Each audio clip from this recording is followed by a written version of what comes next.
From Singapore, a white ship of the Dutch lines brings us to Batavia, capital of Java. Our vessel approaches the modern docks of Tanjung Priok, one of the most up-to-date harbors in the Orient. And as we are anxious to visit the Dutch colonial metropolis, we lose no time in going ashore. We could see the city from a motor car, but for a novel experience, prefer to ride on one of the strangest street railways in the world, the steam tram.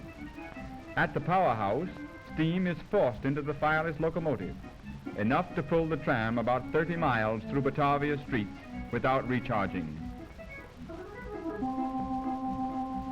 Notice how neat and clean the tram is, and it is airy too, for there are no doors or glass windows.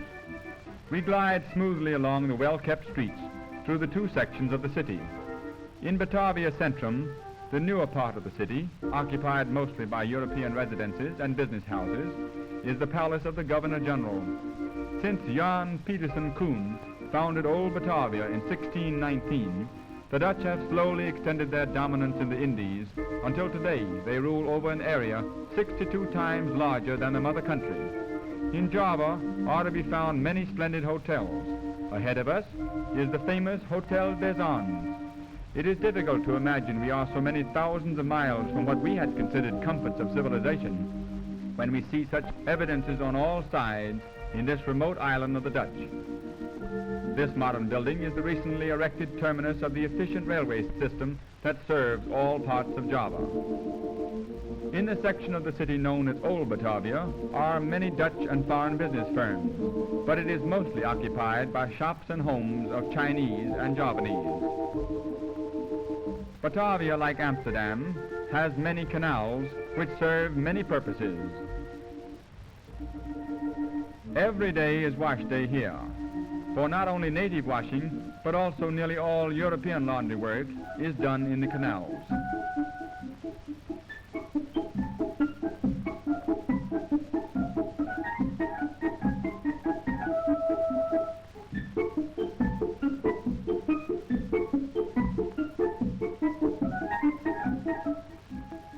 The Javanese use the canals for swimming, but a typical and more refreshing method of bathing is to pour water over themselves and allow evaporation to cool the body.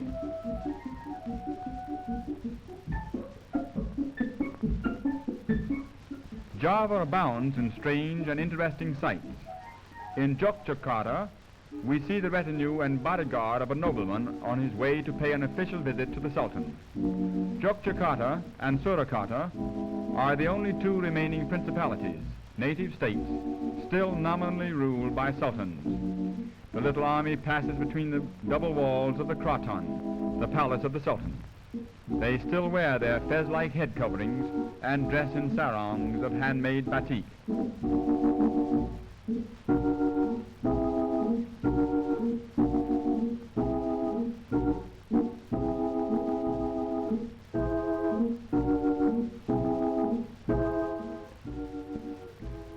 Bullock carts are used by the natives for some of their hauling.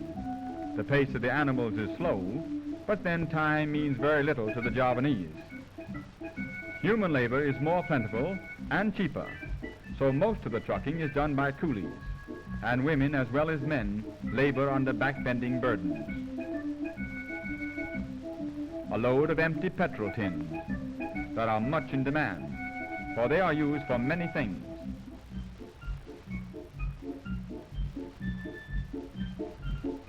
Here's one use to which they are put: a variety of pots and pans, handmade, very cheap, yet quite serviceable.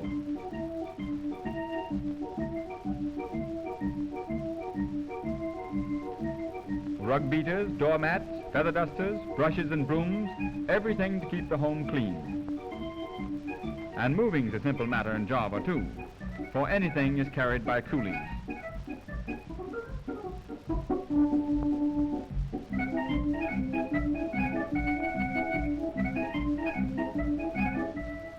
Nothing's too large or heavy, and even the grand piano is easily carried.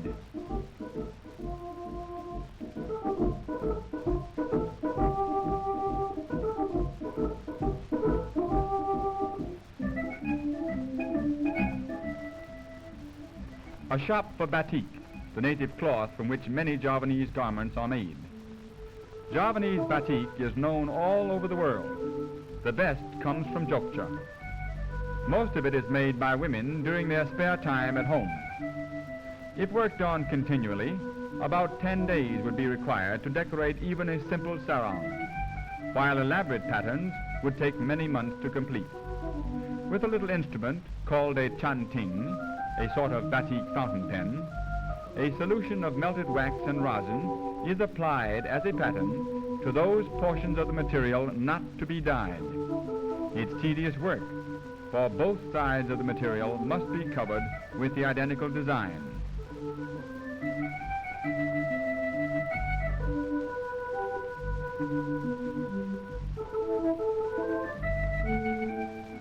When more than one color is wanted, some of the wax is removed after the first dyeing, another pattern applied, and the cloth re-dyed.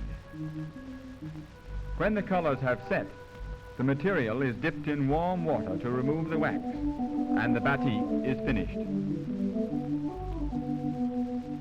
In father's spare time, he takes care of the baby. Heavy tropical showers come suddenly during the rainy season. As the downpour usually does not last long, the Javanese pay little attention to it and keep right on with their work. After the shower is over, the fertile ground soon absorbs all traces of the rain.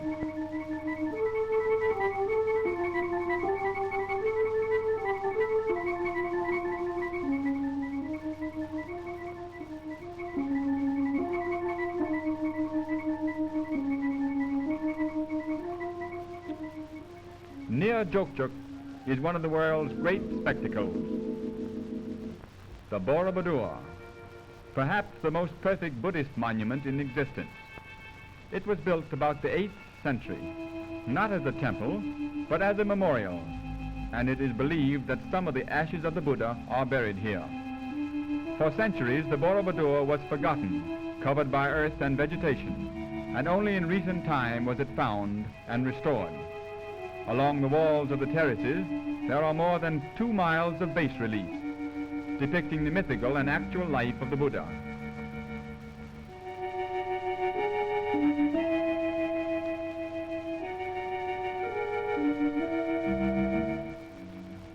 There are 505 statues of the Buddha. Many still remain within these bell-shaped stone cupolas. Native tourists come every day to visit the Borobudur, and pilgrims come to pray and burn incense before some of the many images. Buddhism and Hinduism have given way to Mohammedanism in Java, and little remains of the earlier religions but monuments of the past. A great monument of the Hindu religion is the Prambanan, a group of ancient temples now in ruins. We make our way to Surabaya, the chief commercial city of the Dutch East Indies. We find it a modern and very busy metropolis. Native officers efficiently direct the traffic, which is the heaviest of any city in Java. The main Surabaya office of the electric services, owned and operated by the government. The recently erected Municipal Building, housing the many public offices of this thriving and prosperous city. The tower, when built, was the tallest structure in Netherlands, India. A visit to Java would not be complete without partaking of a rijsttafel, the famous meal of the East Indies. 18 waiters serve 90 different dishes at this repast. However, at some rice tables, there are as many as 300 varieties of edibles served. As the name suggests, the first course of this elaborate meal is rice, and plenty of it.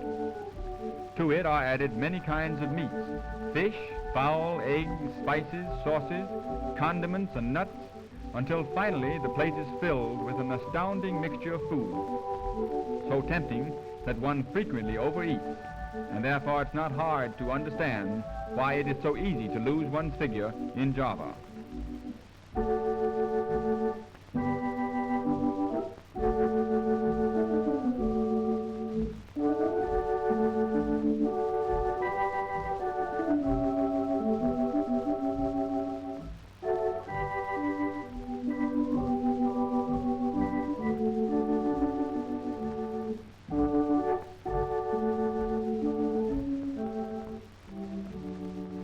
toast to Java, the garden of the East.